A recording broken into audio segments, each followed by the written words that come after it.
beautifuls, and welcome to Makeup Obsessed Mondays. So on our BFF group, we posed a question and we said, what topics do you want to know about?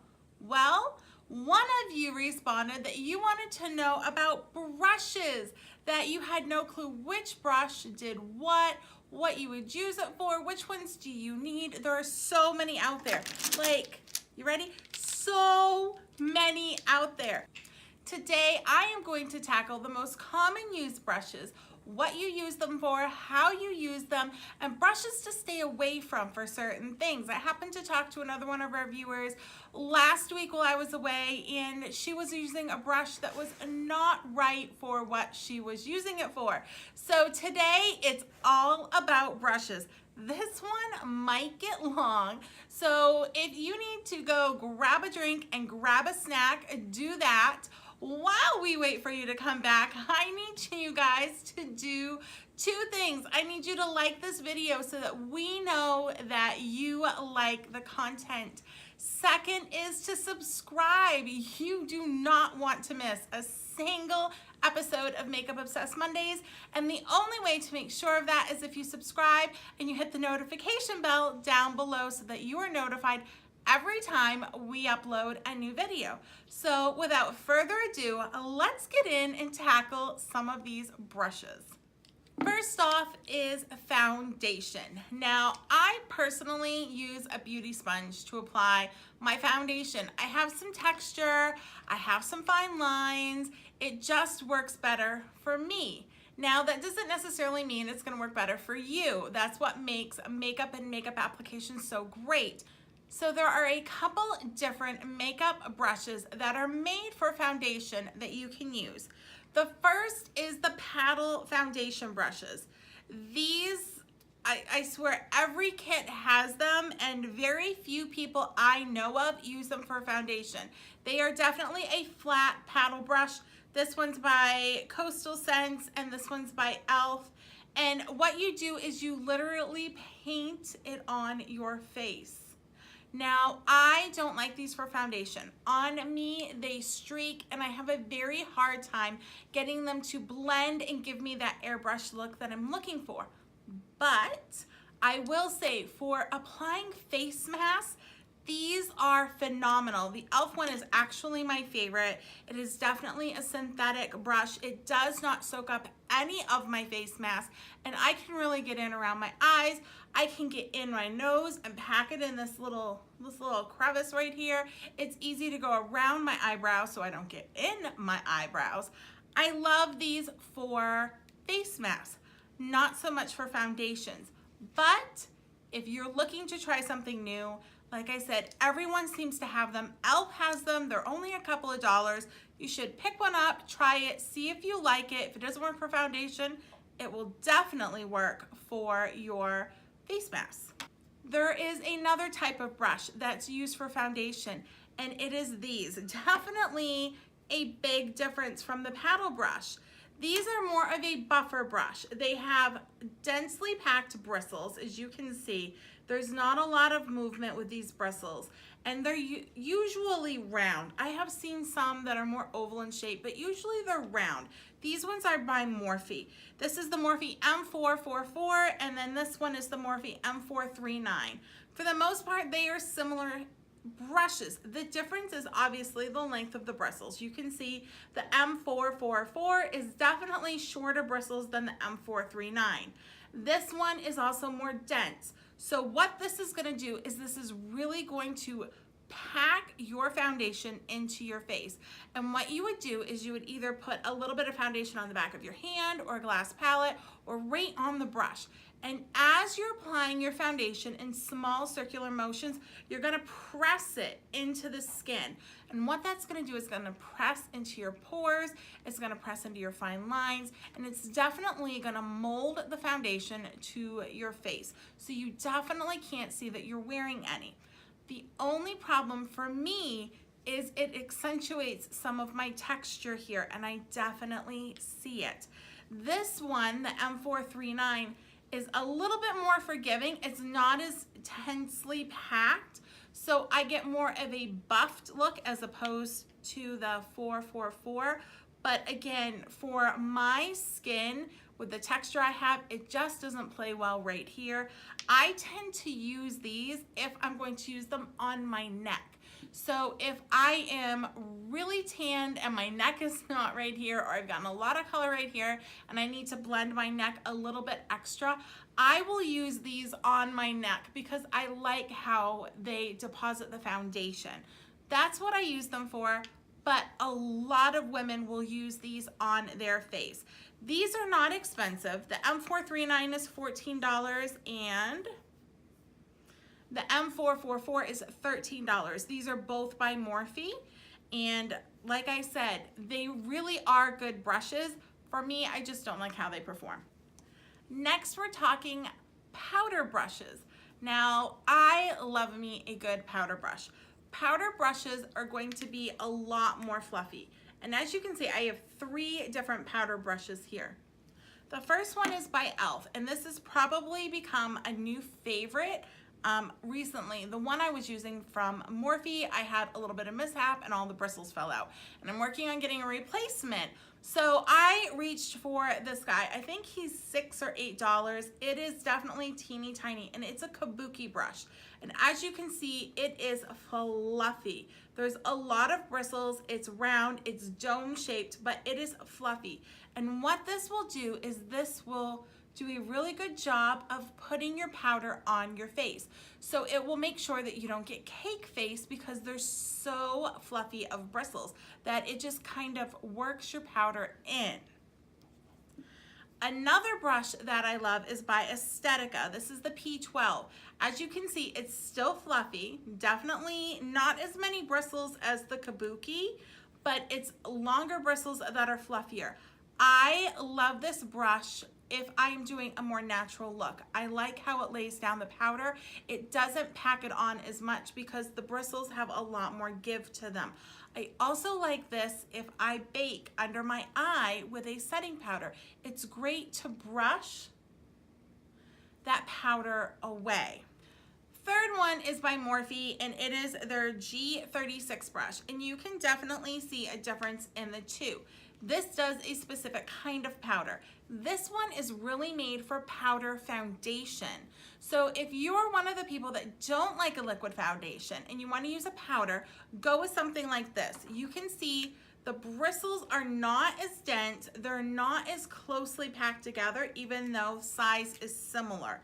What this will do is it's dense enough that it will pick up the foundation and really apply it, but it's still fluffy enough that it's not going to cake up.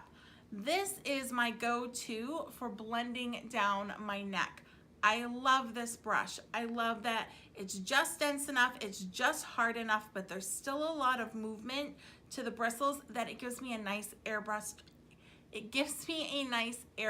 look. Next brush up is by BH Cosmetics, and this is a dual fiber stippling brush. I have had this brush for so long. It's one of the first brushes I purchased when I started doing makeup, but they have a similar one. It is brush 9, and what this is, as I said, it's dual fiber. Mine is definitely getting wonky. The bristles are like poking out the side. This can be used for cream foundation, for liquid foundation, for cream blushes, but what I love it for is actually blending. I will use this to blend out my contour, my bronzer, my blush, anything like that. And the reason why I like it is because of the dual fibers. I've got shorter bristles, I've got longer bristles, and it does a really nice job of making sure everything is blended seamlessly. So that's what a stippling brush is used for. There are smaller ones, there are larger ones. I use the larger one for blending. Next is concealer.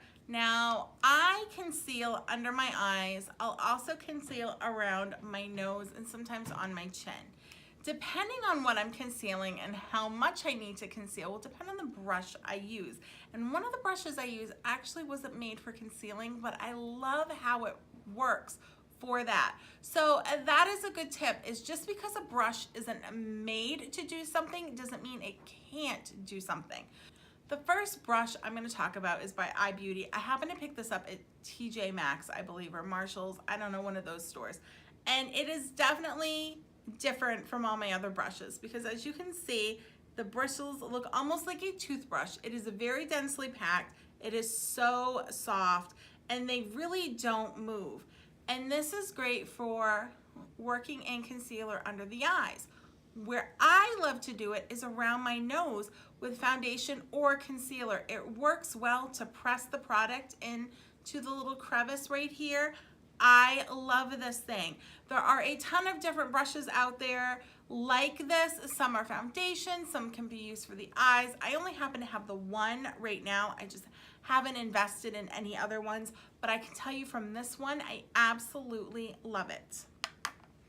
The next brush I use for concealer was technically not made to be used with concealer, and I grabbed it one day and I loved how it performed. This is by Morphe and it is the G38 brush. It was actually made to be a very intense contour brush and really contour right here. For that, it would be great. It has somewhat dense bristles. They have a lot of give and movement to it. It's dome shaped, it's slightly fluffy, so I bet it would work really well for a contour. I love it for blending out my concealer up by my eyes because not only will it pull the product down, but I can pat it in with this one as well, and it will get in around my nose. So don't limit yourself to what the brush says it's going to be used for. Sometimes you will find a better use for it.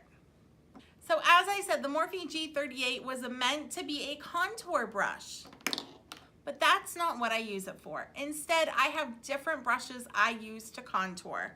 The Morphe M460 is made for contouring. It is flat topped, it is extremely dense, like there is really no movement back, forth, or down. And it is meant to really get in there and chisel out that sharp contour. I will use this if I am going for a really ultra glam look and I want it intense. But for the daily, it is too intense for me. I will say sometimes if I've gone a little too heavy-handed with my contour, I will dip this in powder and I will stamp it underneath and let it sit and then use a powder brush and brush it away. But for the most part, that guy is not pulled out very often. The ones I use on a daily basis is by Lexi and by Real Techniques. So this is the Lexi large angled brush. I love this brush for doing my contour because I can use the tip right here, which I talked about in my contour and bronzing video. I will link it up above. If you haven't seen it after this, jump over and watch it, and I explain the difference between bronzing and contouring. This is the brush I use to bronze. I love it. It fits perfectly in the hollows of my cheeks, whether this way or this way. So if I want a small, intense contour or a more blown out contour, this brush will do it. Now for bronzing, I love the Real Techniques blush brush. It is definitely a large dome-shaped fluffy brush, and it is fluffy as you can see. There is a lot of movement to the bristles, and it is great for getting in there and applying that bronzer because what it does is it blends as it applies. So I don't have to go back in with my stippling brush and blend it out. This does an amazing job. And again, this is a brush that it was not made for that. This is supposed to be a blush brush. For me, it is too big to put the blush where I would need it. Now on you, it might work well for a blush brush, but just remember, this makes a great bronzing brush as well. Now, the brush I use for blush is by e.l.f. and it is their blush brush. I like this because, like the Real Techniques, it has a lot of movement. It's a very fluffy. It's not going to deposit a lot of color like in one spot, but it's gonna give me that nice blended wash of color that I want for my blush. Now, I was talking to someone last week and the blush brush she was using was very short and very dense, and I don't have a brush in my possession that's like it, but it was about half the size of the bristles and they had no movement. And I was telling her, I said, don't use that for blush, because she said a lot of her blushes went on really pigmented. and the brush was why. It was depositing way too much color in one area, and then it was hard to blend out. The fluffier the brush, the less product is going to be deposited in that one area. So if you were to put your brush right here, if it was a harder brush, you would have a nice round circle and look like a clown. With this, if I was to go like this, I would have a circle. It wouldn't be as intense. So a fluffier brush for things like blushes work in your favor. It's going to be easier to work with. It's going to be easier to blend the product out, and you will not look like a clown. Last brushes we are going to talk about is highlight. And beautifuls, you know I like me a good highlight. I want to be glowing and be seen from space. For this, I have 3 different brushes that I will use. The one I use on the most regular, and this has quickly become a huge staple. I got it in last month's BoxyCharm. If you did not see that, then I will link that video up above. But it is by Lexi, and it is their tapered highlighting brush. I love this for a nice subtle highlight. It's definitely fluffy, it's more tapered, so it's gonna give you a little bit more concentrated than, say, the blush brush, but it works so well to blend out that highlight and give you a nice lip from within glow. I am loving this brush for highlight. Now, if I want something more intense, I pull out the big guns. This is by Morphe. There is no number on it. It's hard to miss. It is a giant fan brush. And this, when applied like this, will give you amazing highlight. Be warned, they will see you from Pluto. It will give you a very packed on, intense highlight. Obviously, for my daily life, that's not quite gonna fly. So again, this is one of those brushes I only pull out probably once or twice a month when I am doing a full face ultra glam look. But I will say I absolutely love how this applies it, because even though it's intense, it's still blended and it just looks amazing. So if you want not quite as an intense highlight and you want to use a fan brush, I have one that I love that was, again, not made to do what it's supposed to do. Actually, the whole reason it was made, I just don't understand. It makes no sense to me, and I probably will never, ever, ever use it for what it was supposed to be. It is the Morphe M496, and it's supposed to be a duo lash brush. It's duo fiber. It's a little teeny tiny fan brush. I cannot see applying mascara with this. According to the website, and I want to make sure I get this right, I am reading this off of their website. It's a multi-use brush that you can use to apply mascara or to assist in the application of eyelash extensions. I have had eyelash extensions, and I am pretty sure that she did not use this, and I have never applied mascara with this. But what I will say is this works great for a very precision small highlight. It will not pick up a lot of product. It will give it a nice, obviously fanned out look because it is a fan and there's not a lot of bristles. And it gives you a nice, beautiful glow in a very specific area. I love this brush for that. Or highlighting down the bridge of your nose or the tip of your nose. It is perfect. I love it for that. I don't think I would like it to apply mascara.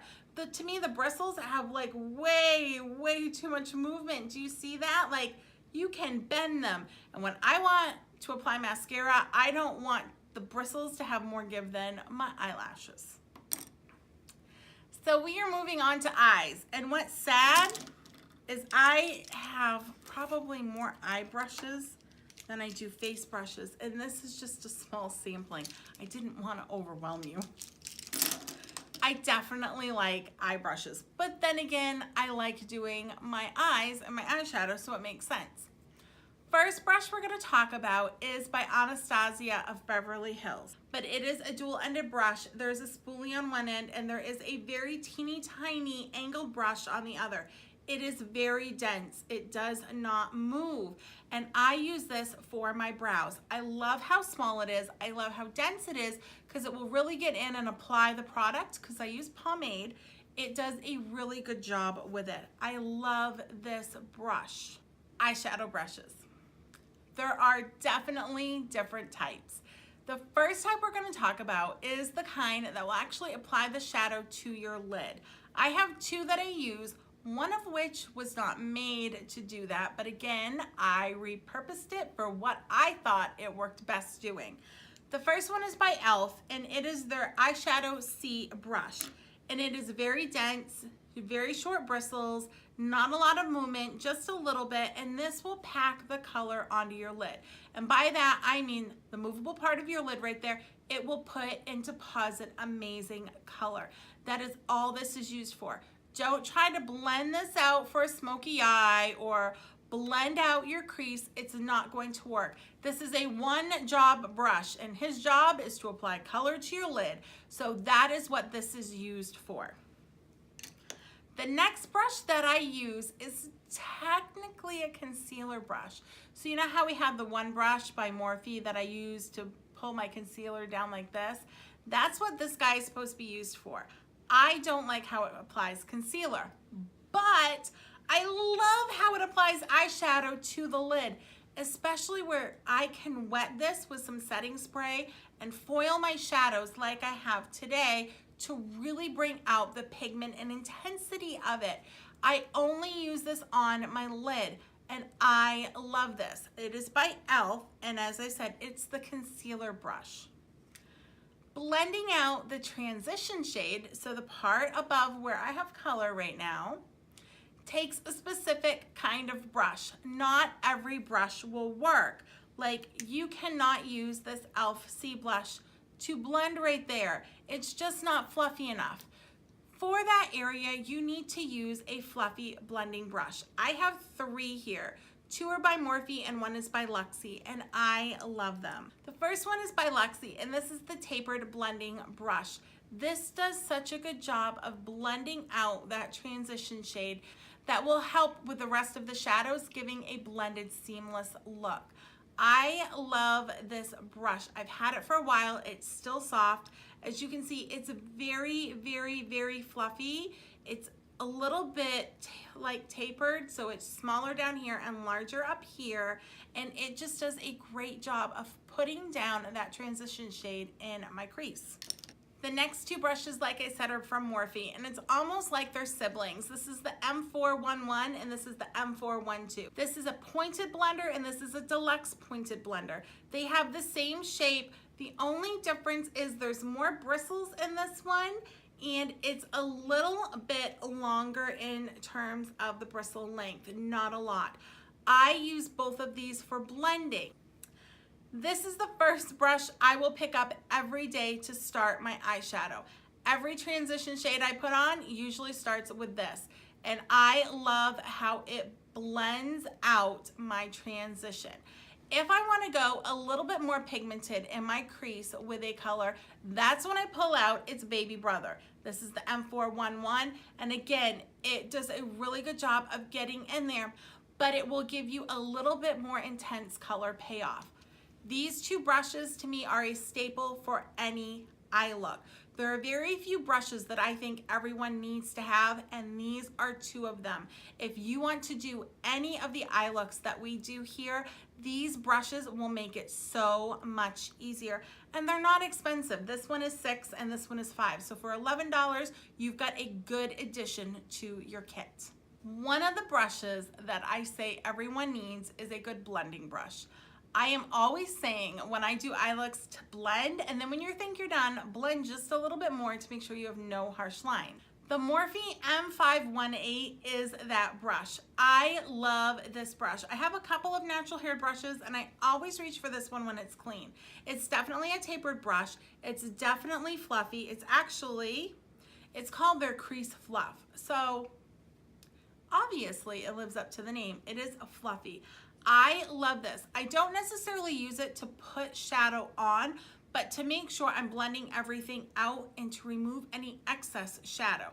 I have occasionally used it. I just prefer it much more as a solid blending brush. The shape is, to me, is perfect. It's not too big, it's not too little, it's fluffy enough. I cannot say enough good things.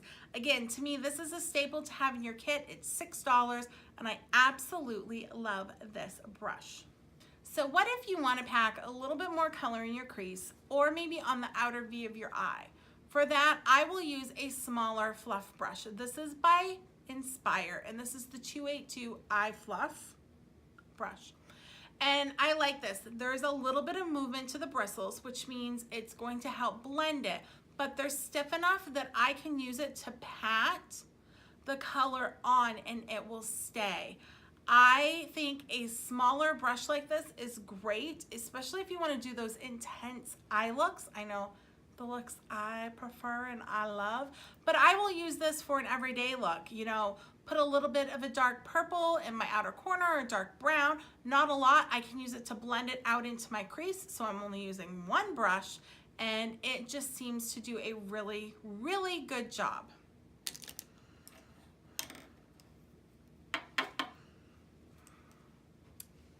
Smoky eyes.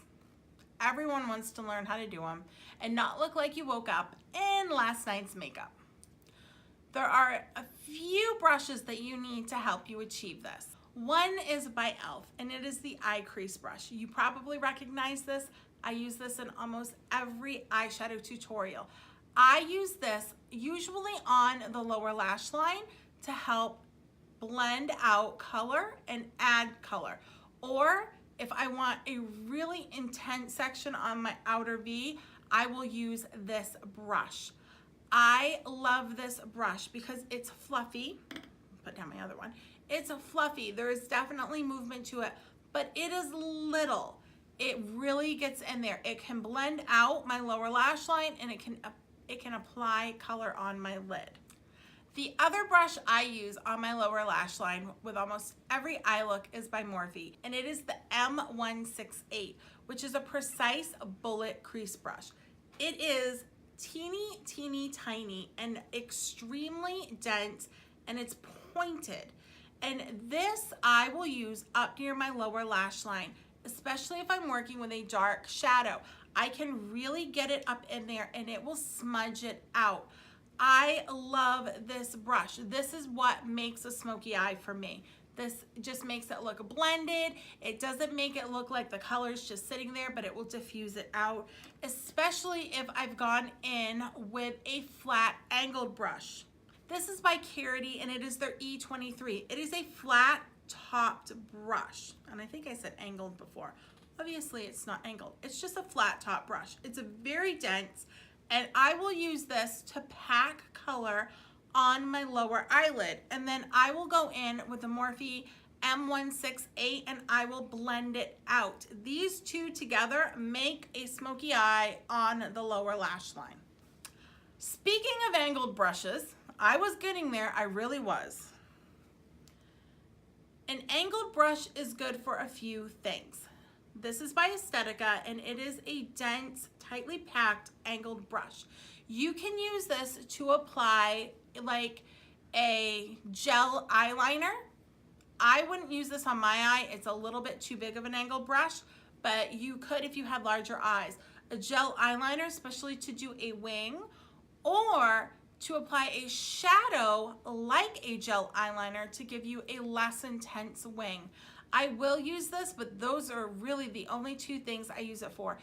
I've seen women use it on their lower lash line. I just prefer the flat top ones over the angle. I feel like I have better control, but that's what an angled brush is used for. Also, you could use this for your brows. To me, it's a little bit too big to really get in there and work my brows with my tail, especially, but if you had larger brows, an angled brush like this could work. I have a brush that I use specifically to accent my brow bone and the inner corner of my eye. Yes, I am that extra. It is by Real Techniques, and it is actually called their accent brush. It is teeny tiny. It has dense bristles. It's a rounded brush. It's a very thin when you turn it to its side, and it does a really good job of just getting in there and putting just enough to highlight the inner corners, to highlight the brow bone. It is not necessary, but I will say I reach for this brush every single day. Another brush that you don't think you need until all of a sudden you need it. It is just a spoolie. I keep this handy because you never know when your mascara is going to clump and you need something to be able to get in there and separate it. Or if you wear false lashes like I do on occasion, it will help brush the two together. So I don't have to put additional product on my false lashes. If I use a really good spoolie, it will help meld the two together so that way it looks like one set of lashes and not me wearing false lashes. I have two brushes left. The first one, I flat up did not even know that it was supposed to be used for this until I was researching. This is by Morphe and it is the M17-2. I use this for a few things. I will use this to apply color to my lid that I foil with setting spray if I want a really precise, intense eye look. I will use this to apply concealer if I'm doing a cut crease on my eye. I will also use this one to apply the NYX eye glitter primer thing if I am doing glitter or pigment from NYX on my eye. I love this brush for that. This is supposed to be a lip brush. I don't think I have ever used it for a lip brush, and I don't think I would like it for a lip brush. To me, I don't think I'd get a nice crisp edge, but if you are a lip brush person and you want to try that, this is supposed to be the brush for it. I tend to use a liquid lipstick, so I don't use brushes on my lips. The last brush I am going to talk about I actually received in my BoxyCharm box 2 months ago. It is by Estetica and it is the fine tipped eyeliner brush. It is teeny tiny. It is at an angle, as you can see, and it is a teeny tiny brush. This is meant to do eyeliner, to do a winged liner, to tight line, or to do your lower lash line. I love this for those. I don't do it often. I did today. I used it to do a little bit of eyeliner on the top of my eyes, and it does a really good job. Why I like it is because it's angled. I can really see where I'm putting it and the brush is not in the way. So that is what these teeny tiny little angled brushes are used for. As you can see, we talked about a lot of brushes today, and that didn't even scratch the surface of all the brushes out there. These are the ones I use either regularly, semi-regularly, or for very specific purposes. Now, you don't need all of these brushes in your collection. If you know that you are not going to be bronzing or contouring, don't get those brushes. Or if you know that you're never gonna rock a smoky eye, don't get those brushes. But hopefully this broke down what each of the brushes do, and it will help you decide what brushes you think you need in your kit. I do recommend having some type of powder brush, some type of blush brush, things like that. But again, that is up to your discretion as to the kind that you want. I showed you some that I do different purposes for. They might work for you for the original purpose, or they might not, or you might find something completely different to do with them. That's what makes makeup great. Thank you so much to our BFF for asking that question. We always love giving you what exactly you want to know and what you want to learn. So if there is a topic that you want us to cover, drop it in the comments below, because I am always looking for new topics for Makeup Obsessed Monday, even if it's a product that you want us to try out. Make sure that you are subscribed so that way if you do comment and we do follow up with your comment for Makeup Obsessed Monday, you will not miss it because you'll be subscribed. And if you are, you have to turn the notification bell on. Thank you so much for watching, and until next week, beautifuls, be beautiful because you are the only you. Bye.